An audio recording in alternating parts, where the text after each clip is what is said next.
بسم اللہ الرحمن الرحیم 4 ربیع الاول 1448 ہجری 18 اگست 2026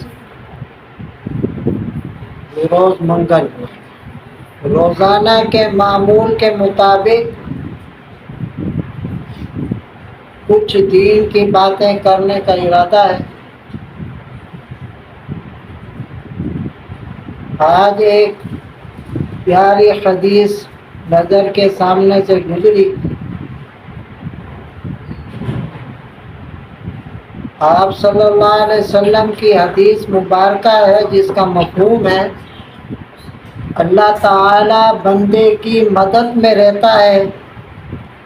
اللہ تعالی بندے کی مدد میں رہتا ہے جب تک بندہ اپنے بھائی کی مدد میں رہتا ہے۔ کتنی پیاری حدیث ہے جس سے معاشرہ سدھرتا ہے کہ آدمی جب کسی کی مدد کرتا ہے اللہ تعالی کے لیے، بھائی سے مراد صرف آپ کا خونی بھائی نہیں ہے، ہر مسلمان بھائی، سمجھے بات، جو بھی ضرورت مند ہے، حاجت مند ہے، یا اس وقت اس کو جس چیز کی ضرورت ہے اور وہ ضرورت اس کا مسلمان بھائی پوری کرتا ہے تو اس کے ساتھ اللہ کی مدد ہوتی ہے۔ وہاں پہ وہ اس کی ضرورت کو پورا کرے گا، اللہ تعالیٰ یہاں پہ اس کی ضرورت کو پورا کر دے گا۔ بعض دفعہ آدمی سوچتا ہے نا کہ یار یہ میرا کام کیسے ہو گیا، ایسے ہی ہوتا ہے نا، اچانک کوئی کام ہو جاتا ہے، اچانک کوئی بات بن جاتی ہے تو آدمی سوچتا ہے کہ یار یہ بات بن کیسے گئی،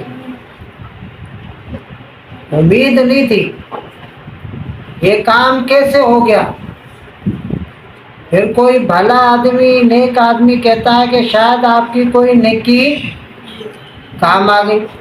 وہ نیکی یہی ہوتی ہے کہ جب آدمی کسی کی مدد کرتا ہے تو اللہ رب العزت اس کی مدد کرتے ہیں۔ یہ دوسروں کے کام کر رہا ہوتا ہے، اللہ تعالیٰ اس کے کام کرتے ہیں۔ یہ کسی کی ضرورت کو پورا کرنے کی کوشش کر رہا ہوتا ہے کیونکہ اصل ضرورت تو اللہ تعالیٰ پوری کرتے ہیں۔ انسان اپنی حیثیت اور وسائل میں رہ کر، استطاعت میں رہ کے کسی کی ضرورت کو پورا کرنے کی کوشش کرتا ہے۔ آدمی کسی کی ضرورت کو پورا کرنے کی کوشش کر رہا ہوتا ہے تو اللہ رب العزت اس کی ضرورت کو پورا کرنے کی کر دیتے ہیں، اور یہ کسی کا کام کر رہا ہوتا ہے تو اللہ تعالیٰ اس کے کام بنا دیتے ہیں۔ اس لیے حدیث پاک میں آتا ہے جب کوئی کام نہیں ہو رہا ہو، جائز کام ہو، نہیں ہو رہا ہو، کوئی بات بن نہیں رہی ہو، تو آپ کسی کی ضرورت کو پورا کرنے کے پیچھے لگ جائیں، دیکھیں کہ میری سے کس کا کام ہو سکتا ہے، میری ذات سے کس کی ضرورت پوری ہو سکتی ہے، میری ذات سے کس کی بات بن سکتی ہے۔ آپ دوسرے کے کام میں لگ جائیں، دوسرے کی بات کو بنانے میں لگ جائیں، سمجھے؟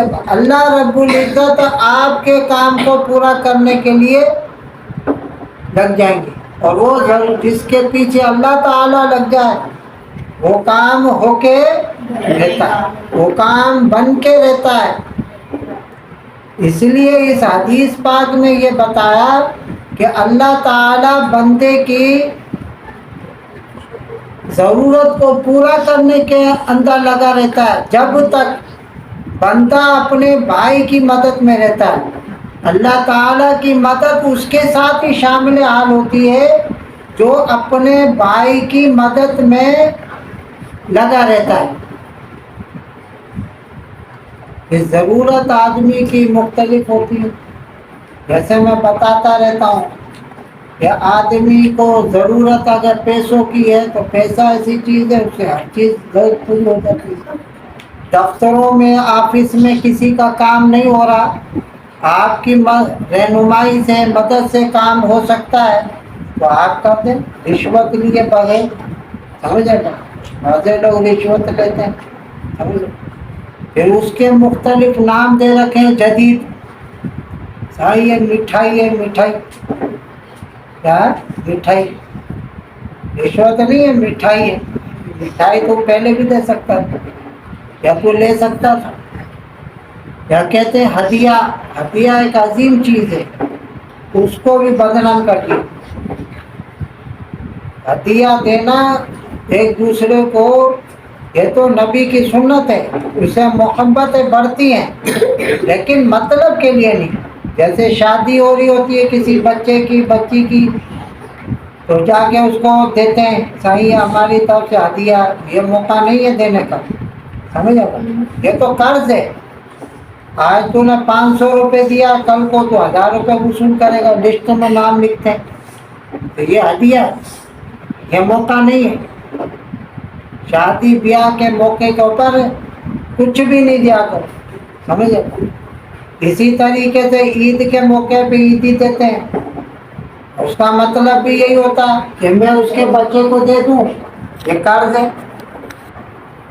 آپ کو پتا ہے کہ قرض والے کی بلا وجہ قرض لینا یہ اچھی بات نہیں. آپ صلی اللہ علیہ وسلم 2 شخصوں کا جنازہ نہیں پڑھتے تھے، ایک خودکشی کرنے والے کا اور دوسرا قرض لے کے جو فوت ہو جاتا تھا اس کا جنازہ نہیں پڑھتے تھے جب تک کہ کوئی اس کی ذمہ داری نہیں لیتا تھا کہ میں اس کا قرض اتار رہا ہوں یا اتار دوں گا. پھر آپ صلی اللہ علیہ وسلم جنازہ پڑھتے تھے، ایسے پڑھتے ہی نہیں تھے جنازہ. حالانکہ جائز کام ہے، قرض دینا لینا کوئی گناہ نہیں ہے، لیکن یہ حقوق العباد میں سے پتہ نہیں اس کی نیت ہی نہیں تھی. اب جس طریقے سے عیدی کسی کے بچوں کو دے دی، اس کی تو نیت ہی بھائی میں میرے بچوں کو بھی دے گا، اب اس نے دیا نہیں تو یہ تو قرض ہو گیا نا. اسی طریقے سے کسی کی بچی کو آپ نے شادی بیاہ کے موقع پہ دے دیا، بھائی بعد میں بھی دے سکتے ہو، پہلے دے دو. جا کے ادھر ولیمے کے نام پہ، ادھر پوئے کے نام پہ، ولیمے میں پوئے کے نام پہ 500 روپے لکھوا کے ادھر دے. پوا دینا لینا دونوں غلط ہے، حرام. ایسے کھانے میں جانے کی ضرورت کیا؟ 500 روپے دے کے یا 1000 روپے دے کے وہ لکھتا ہے، بعد میں اس کو بھی دینے. ایسی نہیں. اور خالصتاً اللہ کے لیے، خالصتاً اللہ کے لیے. اللہ تعالیٰ کہہ رہے ہیں میں اپنے بندے کی مدد میں رہتا ہوں جب تک وہ بندہ اپنے بھائی کی مدد میں رہتا ہے، صرف اللہ کے لیے کہ بھائی میں اس کی ضرورت پوری کوشش کر رہا ہوں صرف کس کے لیے؟ اللہ کے لیے. اس میرے مسلمان بھائی کا کام ہو جائے خالصتاً اللہ کے لیے، نیت خالص ہو. میری وجہ سے اگر اس کی بات بن جائے، اللہ میرا راضی ہو جائے، یہ نیت ہونی چاہیے. یہ نہیں ہونی چاہیے کہ بھائی میں آج اس کے کام آ رہا ہوں کل کو میرے بھی یہ کام آئے. آپ کی نیت یہ نہیں ہونی چاہیے، لیکن جس کی آپ کام کر رہے ہیں، مدد کر رہے ہیں، اس کو یہ احسان سمجھنا چاہیے کبھی موقع آ جائے اس کی مدد کرنے کا تو اس کی مدد ضرور کرے. سمجھ؟ هل جزاء الاحسان الا الاحسان. احسان کا بدلہ احسان ہے، لیکن کرنے والا یہ نہ سوچے کہ بھئی میں آج اس کی مدد کر رہا ہوں، اس کی ضرورت پوری کر رہا ہوں، اس کی بات بنا رہا ہوں تو کل کو میرے ساتھ بھی ایسے کرے. یہ نیت نہیں ہونی چاہیے. لیکن جس کے ساتھ کر رہا وہ یہ سوچے کہ بھئی اس بندے کا میرے پر احسان ہے، زندگی کے کسی موقع پہ اس کو میری ضرورت پڑ گئی تو میں انشاءاللہ تعالیٰ اس کے ساتھ ہوں گا، اور کرنا بھی چاہیے. بات سمجھے؟ آج نیت کے فتور کی وجہ سے سارے عمل ضائع ہو جاتے ہیں. سارے عمل، ایک عمل کی توفیق نہیں ہوتی، دوسرا اللہ تعالیٰ کی طرف سے توفیق ہو جائے تو نیت میں فتور کی وجہ سے وہ سارے عمل ضائع ہو جاتے ہیں. سب سے پہلے، ہر عمل سے پہلے اور عمل کرنے کے بعد نیت کو ٹٹولو کہ یہ کام میں کس کے لیے کر رہا ہوں. اور جب کر لیا تو میں نے کس کے لیے کیا ہے؟ صرف خالص اللہ کے لیے، میرا اللہ راضی ہو جائے۔ کون ہو جائے؟ اللہ۔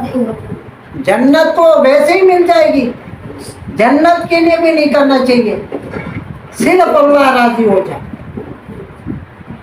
بعض لوگ ایسے ہوتے ہیں کہ دوسروں کی تو تعلق والوں کا، دوسروں کا وہ کام کر دیتے ہیں، ضرورت پوری کر دیتے ہیں، لیکن اپنے گھر میں بھائی پریشان ہے، سمجھے بات، کوئی رشتہ دار پریشان ہے، اس کی نہیں کرتا۔ سب سے پہلا حق بھائیوں کا ہے۔ اللہ نے آپ کو دیا، وسعت دی ہے، آپ کا دوسرا بھائی کمزور ہے، اس کی حیثیت کم ہے، وسائل کم ہے، آپ اس کو بلا وجہ بھی اس کے ساتھ مدد کرو، تاکہ وہ زندگی جو گزار رہا ہے وہ تھوڑی اور بہتر طریقے سے گزار لے۔ یہ بہت کمی ہے۔ دوسروں کے ساتھ ہم مدد کرتے ہیں، لیکن اپنے گھر میں اپنے سگے بھائی کے ساتھ کرتے ہوئے شرم محسوس کرتے ہی نہیں، رشتہ داروں کے ساتھ نہیں کرتے۔ بھائی پہلا حق تو ہے ہی ان کا۔ اور پھر یہ دیکھو کوئی متوسط بندہ ہے، وہ زندگی گزر رہی ہے اس کی، لیکن آپ کی وسعت زیادہ ہے، آپ کے اخراجات سے آمدن زیادہ ہے، آپ اس ضرورت سے زیادہ آمدن میں سے اس کی مدد کرو چپ چاپ، تاکہ اس کی بہتر ضرورت پوری ہو جائے بہتر طریقے سے، سمجھے؟ یہ لیکن نیت خالص ہو، اللہ میرا راضی ہو جائے۔ اللہ تعالی ہم سب کو اس حدیث کا مصداق بنا دے، اس کے اوپر عمل کرنے کی صحیح معنوں کے اندر توفیق اور سعادت عطا فرما دے۔ ان روزانہ کی دین کی باتوں کو اپنی بارگاہ میں شرط و قبولیت عطا فرمائے، ہمارے لیے پوری امت کے لیے نافع بنا دے۔ سبحانک اللہم و بحمدک، اشہد ان لا الہ الا انت، استغفرک و اتوب الیک۔